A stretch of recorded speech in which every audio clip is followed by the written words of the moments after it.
Welcome to Zephyr Yoga Inspiration. I offer these podcasts for free, and your support really does make a difference and is appreciated. To make a donation, please click the link in the episode description or visit zephyryoga.com. Right, so welcome. As you guys know, we're doing a deep dive into Ayurveda, the study of life, which supports our yoga practice, which is the study of consciousness embodied and how we seek that self-awareness to become more self-realized. And in that realization, we transform and transcend and hopefully eventually free ourselves from, the kleshas, suffering, and, being trapped in this wheel of life, birth, and death. But in the meantime, we get a practice, and this is the brilliant thing that our practice of the sister science of Ayurveda gives us more information to actually practice this lived experience, this kind of sense of how do we have a very enriched, fulfilling, deep, meaningful life. So Ayurveda really wants to understand your Prakruti, which is your dosha makeup, your all three doshas. It's just your special mixture of all these doshas. Next is your Vikruti, which is your nature of imbalance. And then the third thing is your bespoke medicine. And this is where you start to add different things in your toolbox, because every time you wake up, you might be more Rajasic, you might be more Tamasic, you might be more Sattvic. One dosha might be out of balance, the other one's out of balance, and how do you navigate this thing more effectively? And so the Ayurvedic system helps support our lived experience. So we've worked on Vata dosha, we've worked on Pitta dosha. This session we're working with Kapha Dosha. Now, the Kapha Dosha is a combination of matter and form. Matter and the shape in which is dominated by the water and earth element. We went through the elements a few weeks ago. Water is that which hydrates, nourishes, sustains our life force. And the earth element, we found it in our flesh, our muscles, our bones, our organs. And in that way, the Kapha is that which provides the stability and sustains our body's tissues. So over the past few sessions, we've learned that our pranic flame, our vital energy, is linked to your Vata, which is that energy that stimulates life, that gives you life to go and be a creative human being. Now, the light that comes off of that pranic flame is called Tejas, which is represented by the Pitta, that charisma, your unique radiance, your light of you. And the ghee, or the candle wax, called Ojas, is represented by Kapha. So it is that energy resource that fuels your pranic flame. So within our understanding of our energy, our life force, is the Ayurvedic system, is all the elements that weaves together this kind of lived experience. So remembering that Vata is really linked to your nervous system, according to the Ayurveda. Pitta is linked to your digestive abilities, so your physical digestion, energetic digestion, mental digestion, that converts that alchemy, that creates that light. And then Kapha is the cohesion that binds and holds things together in the body. It's the kind of mucus and the oil that lubricates the joints, the tissues, the myelin sheath of the nerves, the fluids that kind of, keep things juicy and going. And it is that which protects. And Kapha has the greatest kind of structural integrity in the body. And, the typical body type of a Kapha is said to be the heaviest in the builds in comparison to the other doshas. They're more robust, they're well proportioned, they are strong, they are sturdy, and they have more density. They carry more muscle mass, more bone density, and more body fat. And so, they have a tendency to easily gain weight, and they find it really difficult to lose weight. They're inherently a kind of a slower pace of the doshas as we kind of reflect. Vata kind of runs around on their tiptoes, kind of in a nervous energy. Pitta is really determined and kind of, A-type character. Where Kapha people are really like, dude, chill out. Let's just sit down and enjoy the sunset. And so there is this sense that, they move slowly. They're a little bit more lethargic. However, this is a positive because their pulse tends to be slower, and in the kind of Ayurvedic perspective, they have a longer lifespan because they have this low pulse. They have a slower metabolism, and they are said because they love rest, relaxation, they have a stronger immune system and an ability to actually have a greater endurance.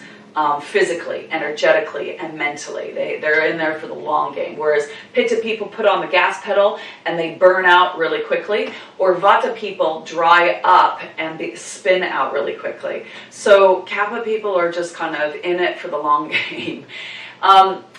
With the kind of physical features that kind of you detect in a Kapha person, usually they have bigger facial features. They have big eyes, they have thick hair, eyebrows, eyelashes, their nails are a lot more thick. They have radiant, oily, smooth skin.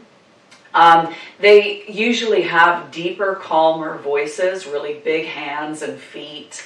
They are usually in character traits very devotional. Very trustworthy, very faithful, very supportive, loving, caring, nurturing, very compassionate and empathetic, and very patient as a type of character. Because their ability to kind of self-reflect, they're usually quite emotionally calm, grounded, and very thoughtful. And this kind of Kapha in us creates that inner harmony with the other doshas. It's like, okay, let's be our own friend. Let's chill out and, try to take care of ourselves. And that Kapha part of us really wants to unite others. So we want to, if there's a family dispute, we want to make sure that everybody's kind of on the same page and they come together. They're very forgiving as a character type. When they are with you, they are fully present. There seems to draw this way in which they create depth and meaning as well as a connection when you're with them. You want to be around them because they make you feel seen, heard, and validated. They make you feel more grounded and calm within yourself. So their ability to kind of retain what is kind of received in deliberate effort of kind of what matters to them most, over time, they're so loyal, they are so faithful. They're slow to learn in respect to the other doshas, they're really slow to learn. But because of their loyalty and reliability in their actions, once they commit, they will faithfully, over their lifetime, be devoted to you and or to what is most important to them. So, they view work as being of service. They view life as one in which to love, to really fully be present, to enjoy everything, all their senses. They're very, very easily pleased when there is this kind of joy, delight, laughter, this sense of really savoring what life is all about. So, as you can probably tell, eating is their passion. Whether they like to cook or they don't, eating is their passion. It brings people together. There is this sense of a community, a belonging. There is this sense of being satisfied with the sensory delight. Remembering that water element, the sense organ that is associated with the water is taste. And with the earth element, it's smell. And those two relate to each other, and Kapha capitalized on that. They're like, oh my gosh, this meal tastes good, or this, traveling to this country, oh my God, tastes good, or going on to this yoga retreat tastes good. It's this kind of way of consuming with the senses. And however, if they consume too much, they tend to overeat and want to take a nap. And that shows up in having a slower digestive tract. So foods that are really beneficial for Kapha usually are pungent, bitter, as well as astringent flavors, kind of like leafy greens and berries and turmeric, black pepper, cayenne, chili pepper, things, ginger even, like things that are stimulating because they can tend to be like, sleepy. So, because they have more sedentary tastes and sedentary lifestyles, they're more drawn to things that kind of don't serve them, like salty, sweet, and fatty foods that, don't serve them, that makes them gain weight and makes them even more sluggish and makes them want to take naps. So that sense of choosing foods that are right for your dosha type, and that might be something that you resonate with. But with kind of getting that Kapha active, the sports that Kapha people really benefit from are group activities. Whether it's a yoga class, whether it's a Zumba, whether it's an exercise aerobic class, even weightlifting, capitalizing how strong they are, but doing it with someone else, because there is this sense of like teamwork, and that you can cheer each other on, that Kapha people are like, you're getting this, you're experiencing this with me, oh, I want to do it more, and I want to be a part of it. Whereas Pitta people are really into competitive sports, Vata people are, off doing stuff on their own so they can get lost in their thoughts. Usually Kapha people benefit from being drawn into group activities where there is this sense of like positive teamwork, that they feel motivated to show up. And that's a really good way, if you know yourself and or someone who's Kapha, ask them to go to the gym. Call them up and say, let's go to the yoga class, because they will not. They will go, I want to stay at home. And so it's good to get them out. So because Kapha is a part of water and earth, when Kapha gets aggravated, they tend to retain that water and weight, and they become stagnant and stuck. So this is a kind of sense of just congestion, the mucus, edema, which is swelling in the tissues. They suffer from nausea because their tummy, there's too much water in it, but also the water in their eustachian tubes in their ears get loopy-loo. So Kapha people usually suffer with motion sickness quite a lot.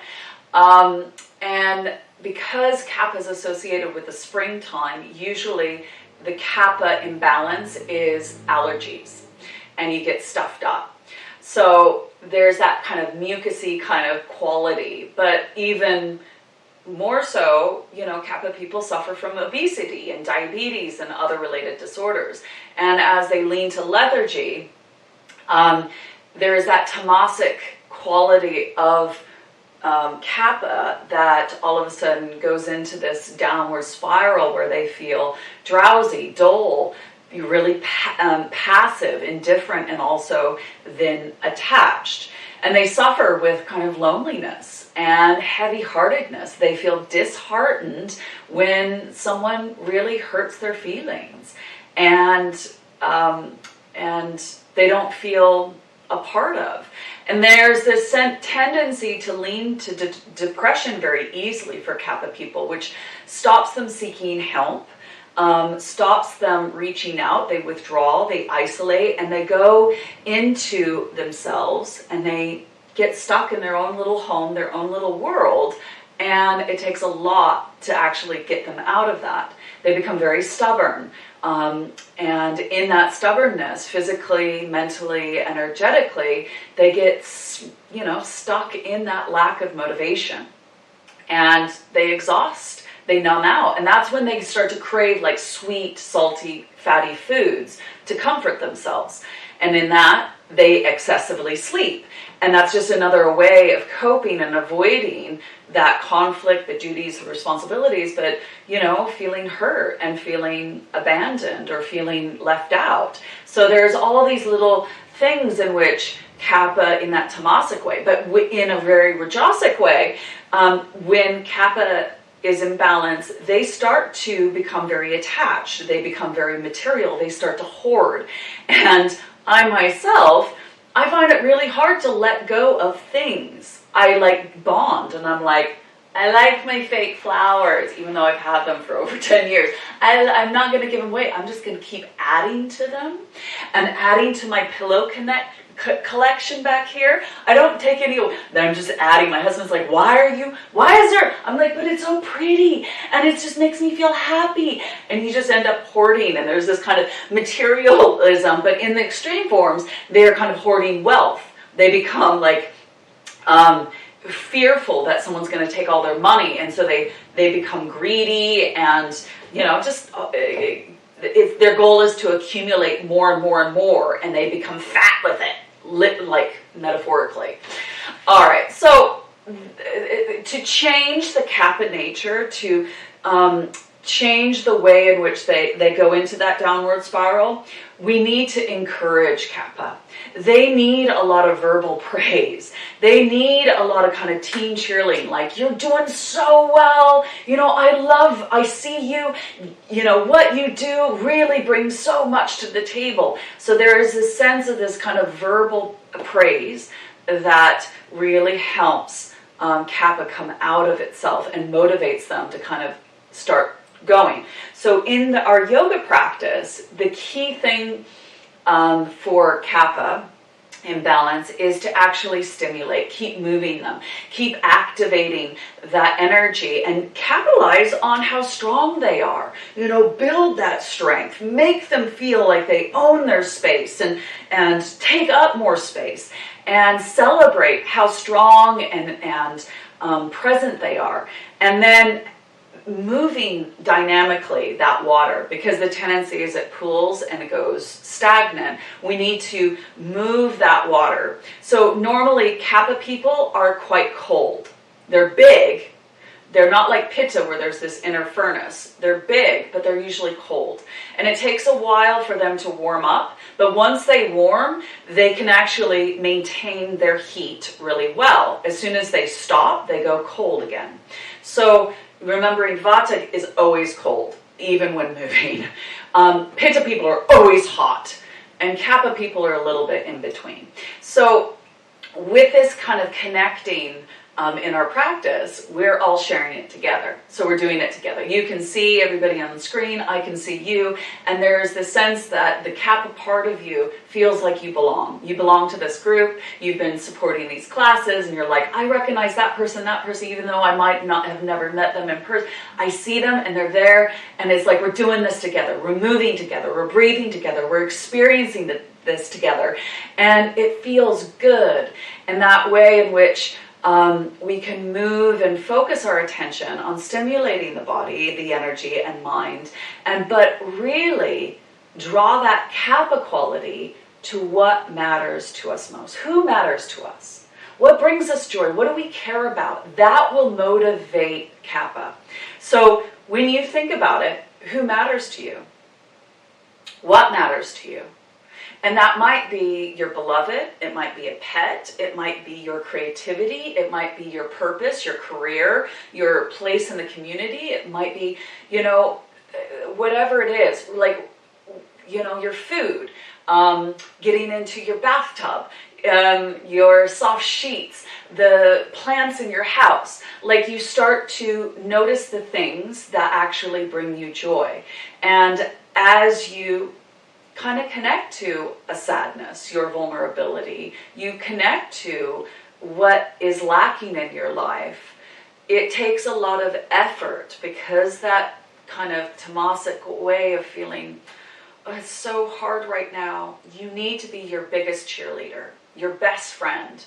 And so you kind of go, yeah, we're having a hard time, we're really struggling, but you know what, we got this, we showed up. Let's do this. We can do this. What matters to us most? Well, feeling energized, feeling capable, feeling purposeful, feeling like I have more meaning and I belong and I'm loved and I see and I'm, so it's this way of like building that kind of quality of the Kapha that is that nurturing, supportive, kind, very compassionate, empathetic, and patient person in you. It's in there.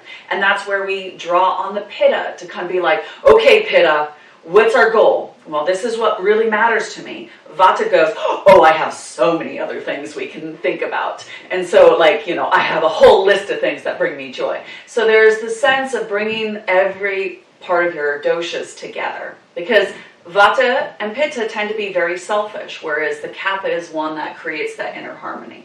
So I hope that makes sense, and I hope you resonate with this practice, because this is kind of my practice, because I'm really Kapha by nature.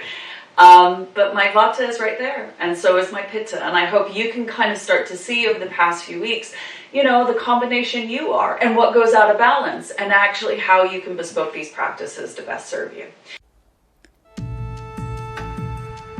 If you would like to continue to practice, find out more information about the topics discussed, or to donate to this podcast, please visit zephyryoga.com or follow the link in the episode description. I thank you.